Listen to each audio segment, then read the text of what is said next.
Parábolas são outras coisas que a gente precisa tomar um cuidado interpretativo especial quando a gente está estudando, quando a gente está interpretando a Bíblia.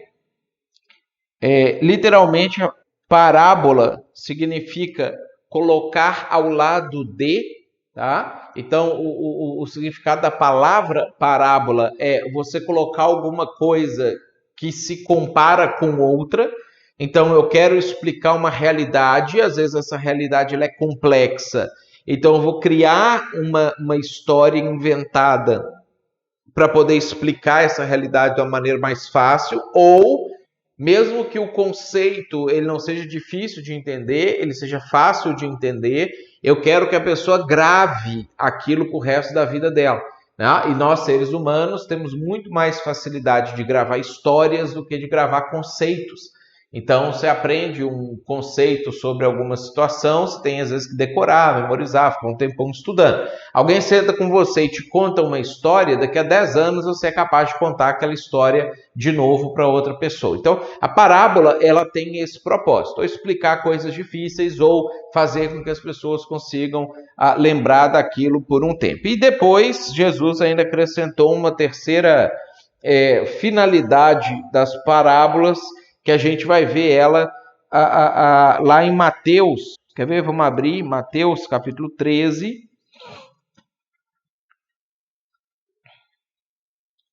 Mateus capítulo 13. Olha só o versículo 10. Mateus 13, versículo 10. Então, olha só o que aconteceu nessa parábola aqui. Jesus contou a parábola do semeador e eles não entenderam direito o que significava aquilo que Jesus tinha falado. Ficou meio nebuloso para algumas pessoas. Uns entenderam, outros não entenderam. Aí os discípulos chegaram e perguntaram para Jesus por que ele falava daquele jeito. Falaram assim, por que você não fala assim com clareza as coisas, não fala objetivamente? Por que o senhor fala desse jeito? Aí Jesus... ele explicou aqui no versículo 11. Porque a vós outros é dado conhecer os mistérios do reino dos céus, mas àqueles não lhes é isso concedido. Pois ao que tem se lhe dará e terá em abundância, mas o que não tem, até o que tem lhe será tirado. Por isso lhes falo por parábolas, porque vendo não veem, e ouvindo não ouvem nem entendem, de sorte que neles se cumpre a profecia de Isaías. Ouvireis com os ouvidos e de nenhum modo entendereis, vereis com os olhos e de maneira nenhuma percebereis, porque o coração desse povo está endurecido, de mau grado ouviram com os ouvidos, fecharam os olhos, para não suceder que vejam com os olhos, ouçam com os ouvidos, entendam com o coração, se convertam e sejam por mim curado. Bem-aventurados, porém, os vossos olhos, porque veem, os vossos ouvidos, porque ouvem. Então, o que Jesus ele mostra também para nós a respeito das parábolas? A parábola é uma forma de Deus separar as pessoas que ele deseja que esteja junto com ele, que entenda a mensagem do Evangelho, daquelas que ele não quer que façam parte do reino. Então, é como se Jesus ele viesse aqui e aí ele pregasse para todas essas pessoas a mesma mensagem em parábolas. Essas pessoas aqui entendiam com facilidade e essas pessoas daqui não compreendiam, não viam, não enxergavam, não ia para o coração a mensagem, eles não se convertiam e não eram trazidos para dentro do movimento de Jesus ou para dentro da igreja. Então, esse é um conceito, às vezes, até estranho da gente entender, mas Jesus ele também usava a parábola como uma maneira de peneirar as pessoas que fariam parte das pessoas que não fariam parte. Aquelas que ele queria que viessem e aquelas que ele, pelas razões dele, às vezes ele não explica todas as razões, se aquelas pessoas daqui a pouco iam atrapalhar, se aquelas pessoas que viessem não iam fazer o movimento dar certo, eles seriam as pessoas que iam empacar a igreja igual tinha empacado o povo de Israel. A gente não sabe exatamente o porquê, mas era uma forma de Jesus selecionar quem ele queria que entendesse. Quase como se ele também estivesse falando em código. Então, as parábolas, elas têm essas funções. Coloca de lado, facilita a compreensão, muitas vezes faz você gravar uma história para sempre de um conceito que você teria dificuldade de gravar, mas também impede que algumas pessoas, alguns tipos de pessoas, um perfil de pessoas se aproxime de Jesus, se aproxime da igreja e faça parte daquilo ali, tá? Então, quando a gente vai interpretar a parábola, a gente precisa tomar esses cuidados. Outro cuidado importante que a gente precisa tomar é o fato de que as parábolas, elas usam linguagens de uma cultura que não é mais a nossa cultura. Ela usa tipos de dinheiro que não são mais o nosso dinheiro, situações, por exemplo, rurais, que não é a nossa realidade, nós somos urbanos, vivemos um contexto urbano, um tipo de legislação que não existe mais, faz às vezes a gente até olhar com uma estranheza. Então, a gente precisa tentar entender também como que era o mundo na época de quem está contando a parábola, o mundo na época de Jesus, para que então aquelas coisas possam fazer sentido para nós, e a gente então consiga entender o que eles estavam passando para a gente. Quando você vai... Tranquilo até aqui? Quando você vai interpretar a parábola, a primeira coisa que você precisa fazer é determinar a verdade central da parábola. Tá? Todas as parábolas, elas têm uma verdade central. Tem alguma coisa que estava passando na mente de Jesus, ou foi objeto de questionamento, ou uma pergunta que alguém está fazendo, tem alguma situação que as pessoas, que quem contou a parábola, Jesus, ou quem contou a parábola, pensou assim, não, eu quero explicar isso aqui. Então, deixa eu apagar isso aqui. O tema central da parábola,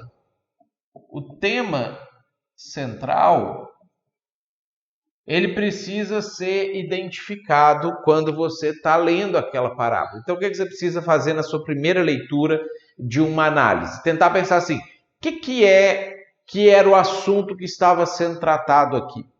Então, vocês querem ver um exemplo interessante sobre isso? Abre comigo lá em Lucas, capítulo 15. Lucas capítulo 15.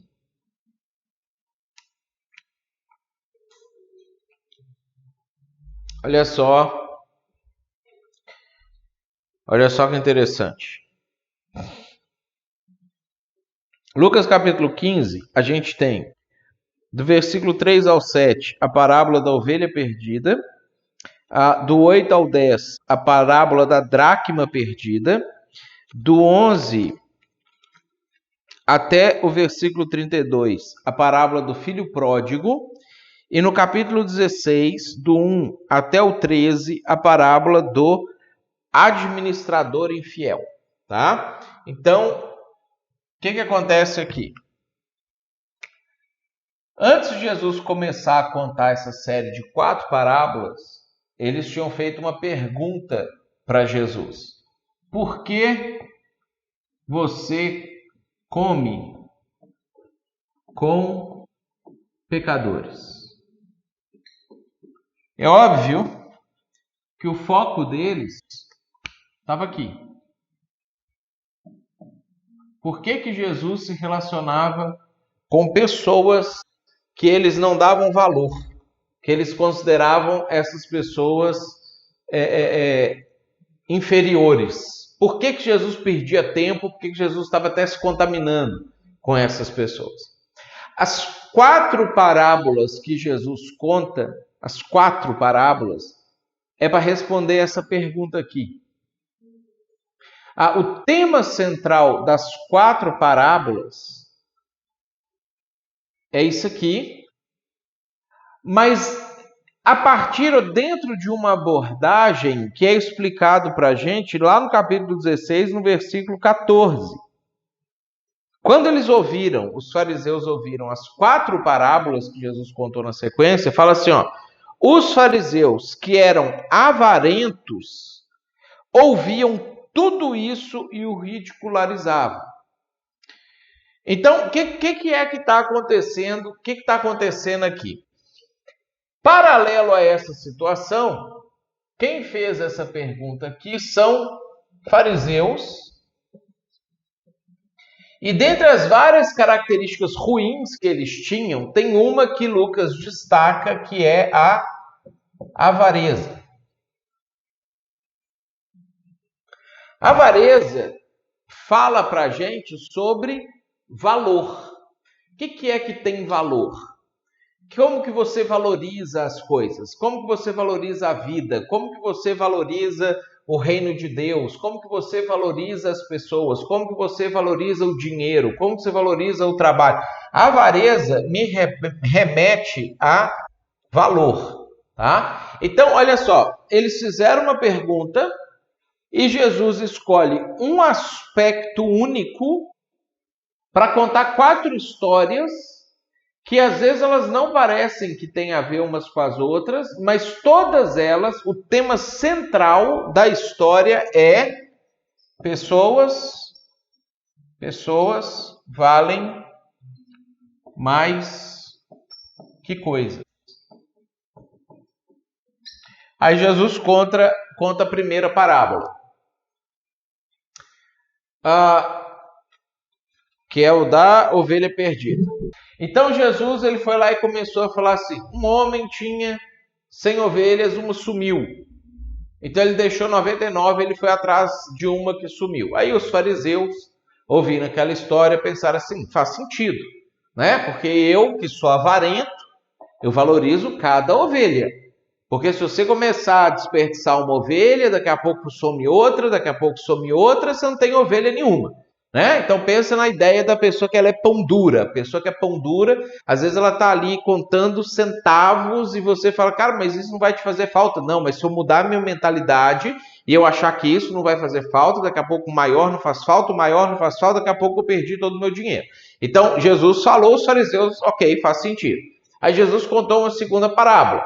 Uma mulher perdeu uma moeda e ela passou o dia inteiro varrendo a casa para encontrar aquela moeda, valeria em dinheiro de hoje em torno de uns 50 reais, então perdeu uma nota de 50 reais. Ela passou o dia inteiro ali varrendo a casa para achar aqueles 50 reais, e quando achou, ela comemorou que ela achou aquele dinheiro.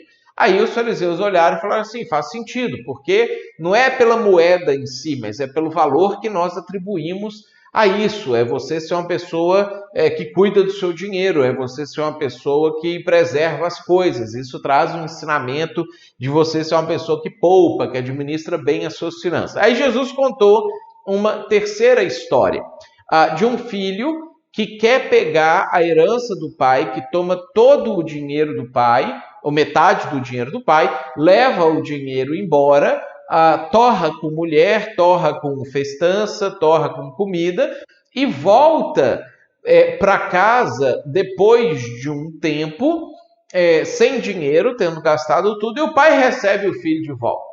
Então, ok, o fariseu ainda faz sentido, porque num primeiro momento você fica com muita raiva, porque o seu filho pegou a herança e foi embora, mas passado muitos meses, ou talvez muitos anos, você sente falta.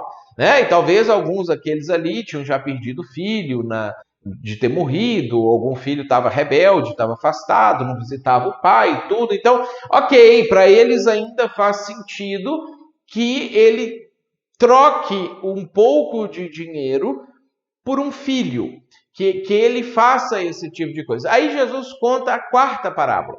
Ele conta a parábola de um administrador que estava roubando o dinheiro do Senhor, e aí isso eles que eram avarentos, eram ricos, jamais iam tolerar, e de repente esse senhor descobre, fala com o administrador: eu descobri que você está me roubando, presta contas que você não vai cuidar do meu dinheiro mais. E aí esse administrador pensa: puxa, eu preciso fazer alguma coisa, então eu já sei o que eu vou fazer. Ao invés dele correr lá e só fazer uma prestação de contas e levar para o dono, ele pegou todas as notas promissórias, todos os cheques que não estavam pagos, todas as cartas de dívida, todos os contratos, e renegociou para baixo.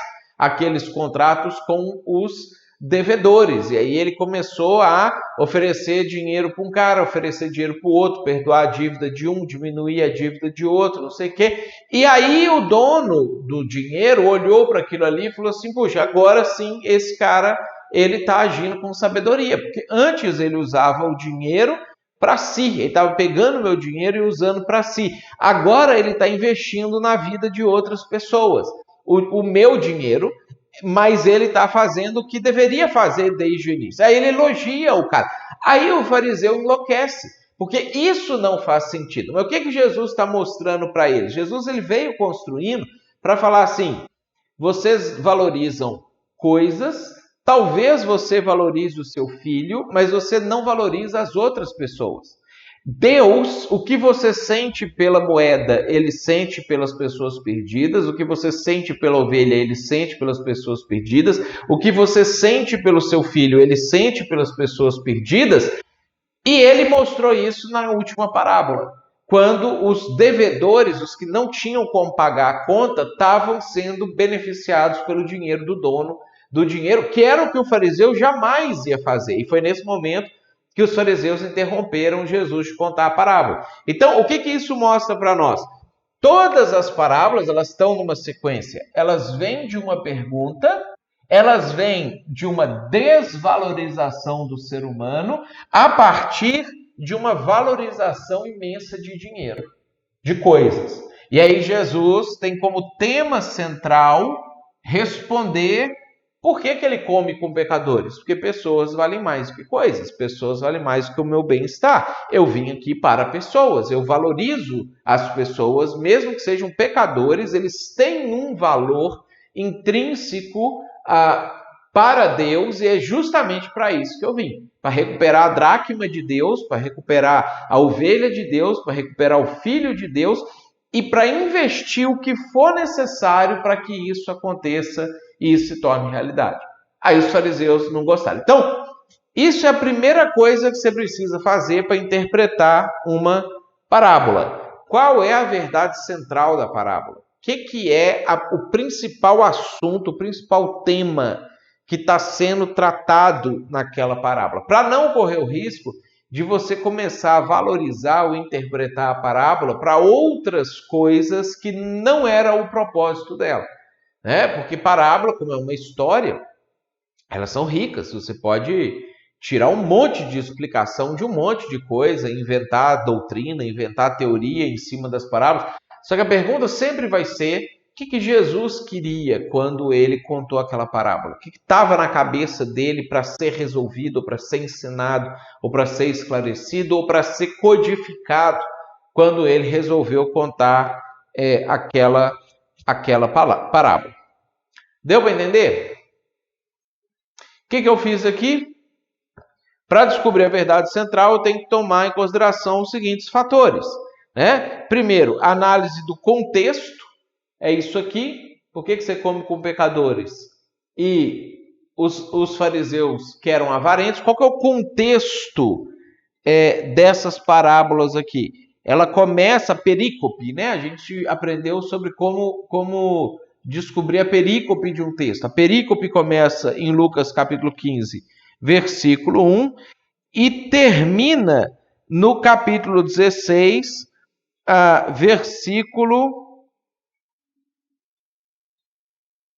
versículo 31.